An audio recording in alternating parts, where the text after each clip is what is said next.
thought is right, wrong, or indifferent on how I approach it. So my wife, my current wife, is from the same area you guys are from, and she has a daughter from a previous relationship. They weren't married. That was way back in college when she had her daughter, first daughter, her daughter, and so when around the time we were getting serious, they came over. It was before. Actually, I think we were married at that point. We were married, and so one time she came over with her boyfriend to the house, and I was on the deck. I was grilling, and I pulled her to the side and I said, "Hey, I want you to understand something that I can't." And let me back up. The reason I told her this, the reason I told her this was because of her age, because she was 20 something when we got married, 22, 21, I don't know. So my approach was, okay, Tim, you talked about you prayed for a son. I did the same thing, but I also talked one thing I said, well, it'd kind of be cool if I got a chance to raise a daughter, whether biologically or quote unquote stepchild, right?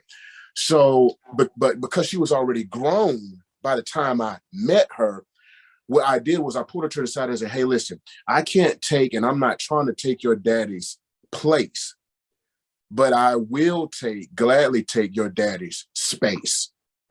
And what I was trying to impart to her was that, hey, I don't want to drive a wedge between, you and your dad, your mom and your dad, you and your mom. I'm not trying to, beat you over the head with a hammer. I'm not trying to, because I'm now your mom's husband and your quote unquote stepdad, I'm not trying to put you under my thumb. You're under my rule, partly because you're already grown. So I can't raise you anyway. Right. So that was my thinking, and that was my approach. And I talked to my wife about that. I said, but I would like to be, and I don't mind being a sounding board, a role model, a confidant, a what have you, another outlet, another option for you. But there was also a part of me, guys, that was like, well, I want to make sure, because I want to make sure I say this in the right way.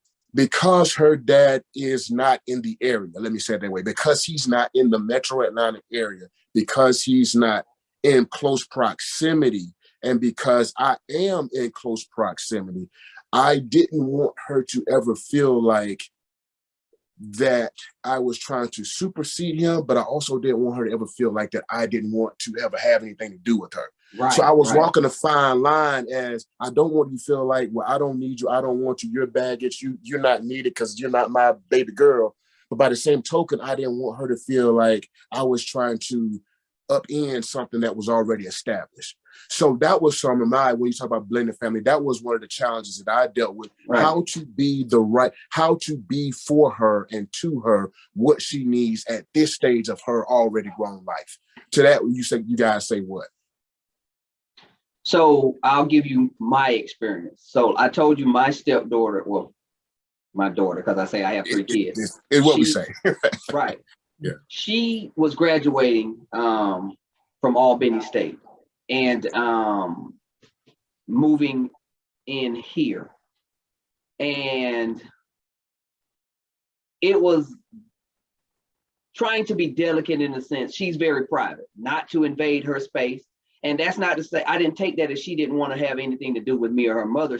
That's just the person that she is. So understanding that about her, I took a hands-off stance and pick and choose when I approached her, kind of like what you did with your stepdaughter.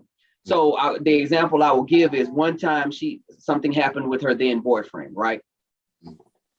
And it was pretty serious and she was down about it, or it was serious to her, right? You know, your first love, it's never really as serious as what you think that it is, right? Yeah. So one day I was working from home, my wife was at work, and I knew the situation. She knows my wife, Tammy, tells me a lot, but I'm sure she didn't know that Tammy had told me everything. So I didn't want to let on. I knocked on her door, Roger, and I said, if you don't mind, can I come in? I want to talk to you about something, right? And a whole bunch of feelings was going through her head, right? I want to get my revenge. I want to do these things. I want to do that. And I said, you don't have to listen to me. I can leave right now if you want to. But if you will, let me say something to you. I said, you are a beautiful Black woman. And this is maybe the first of many relationships you may enter into before you find that man that you want to spend the rest of your life with. I would ask of you to take a few moments,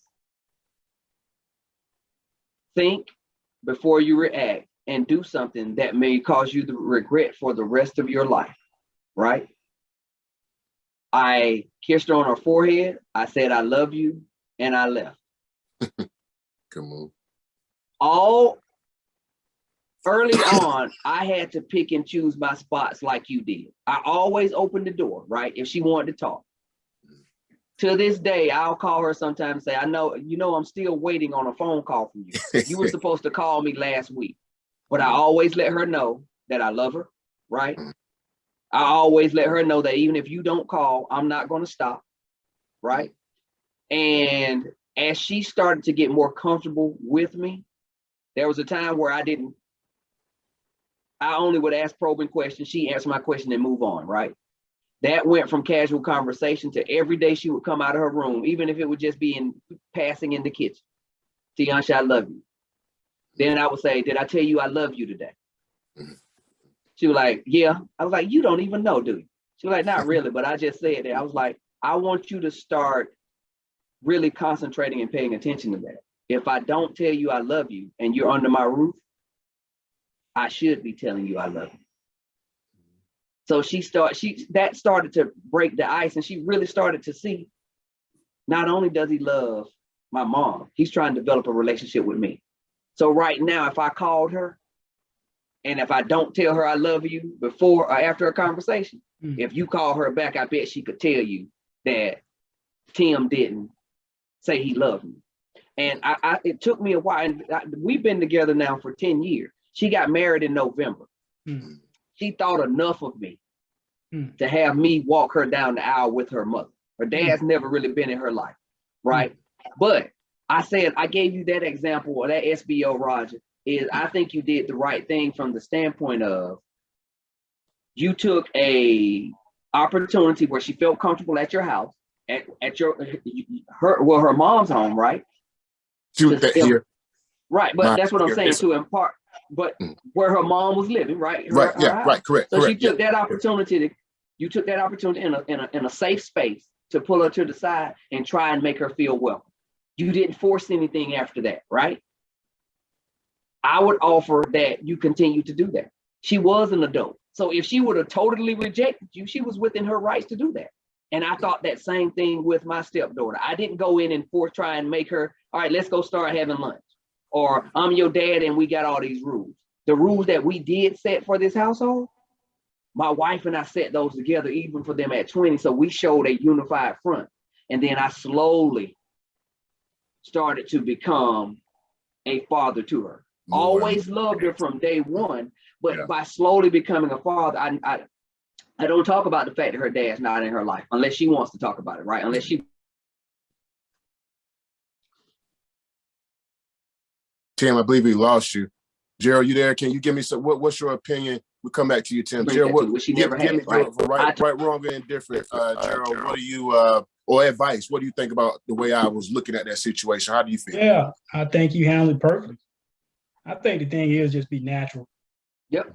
Because my son, his dad, he go pretty much every other weekend. He's 18 now, and his dad stays about 45 minutes away. And his dad is very involved in his life. And I think it's a great thing that he goes over there every other weekend at 18 years old to see his father. And that's something that, I think that's a good thing. Some people, may look at that being his stepdad and may feel threatened, but I never have. I always say, it's my hats off to his father. But I think too is that anything, let it be natural. When I look at my son, and he's a good kid, and I don't have to get on him about anything other than the little small stuff.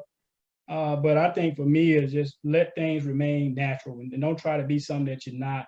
and just let the relationship develop over a period of time. And that's kind of who I am as a person. You know, the military kind of taught me that. I had a good father that kind of taught me that growing up, is to kind of let things develop naturally. But Roger, I think you did a good job, and at least you extended that olive branch. Yep. And that's the thing that you did. You say, well, listen, I'm not trying to be your father, but I can take up some space. And I think that was a good way of phrasing that to your daughter, and she would see that as well. But I think that you handled that perfectly, and Tim, you made some good comments that I totally agree with. But I think just to let things remain natural and let it happen, on a time period.